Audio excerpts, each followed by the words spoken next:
that's the sound of the police. Blue, blue, that's the sound of the police. Okay, so growth. It's the only thing that matters for you, right? When we went through Y Combinator, they put a really big focus on growth as the one metric that you want to be following. And why is that? Right? Why is it that they are able to have so many companies grow so quickly? Well, it's because they said just don't worry about the rest of the stuff.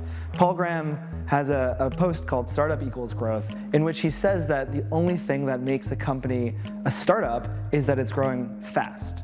Right? And if that's the definition, well then that's what you need to optimize for. So they actually use a rule of thumb that if you're growing 7% a week, every week, then you're a fast growing company, and that's how you get to sort of be one of the fastest growing companies in their batch. So growth in what?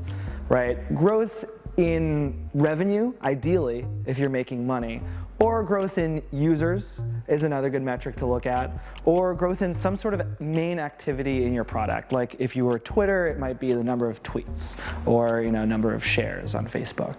But you want to figure that out, and then you want to focus on only that. When we were at YC, we even had a note on our wall that said, will this drive 7% growth over the next week? And that allowed us to actually center and focus, and with every decision that we were making, ask ourselves, is this actually going to help? Another thing that makes it so powerful, and it's both good and bad, is that 7% compounds every week. So that 7% initially, you don't need very many additional users or very much more money to hit 7%. Sometimes you just post to Facebook, and then there you go, you've got 70 users. But what about next week, and then the week after that?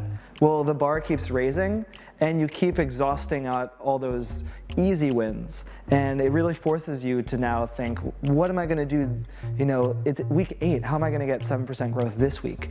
And also, well, I don't want to be at square one next week. What am I going to do now to make sure that next week I hit 7% growth? That's really the power of this strategy. Finally, numbers don't really lie, right? I see a lot of startups that keep redesigning their product over and over and over again, or they just, they get so concerned about this thing that doesn't matter, right? You can't really lie to yourself if you're looking at growth and tracking growth, because did we grow this week or did we not grow this week? The big question that they kept asking at YC when we met with the partners was, how much did you grow this week? And if you didn't have an answer to that, well, then you're in trouble. So check out the post below.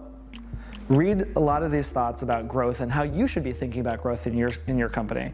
And I have a bit of a challenge, which is, if the only thing that makes something a startup is growth, well then what are some companies that we wouldn't really consider startups that kind of are startups? 2 examples that I really like are Chobani, right, the Greek yogurt company.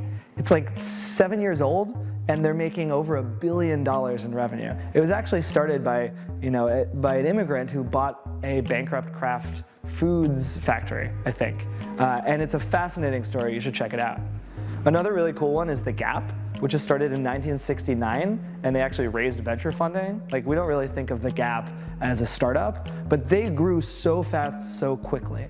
And now we think of them as just this, this big staple of a company. So what are some of your favorite companies that really we could consider startups? Post it in the comments below, and it'll be a fun little gallery.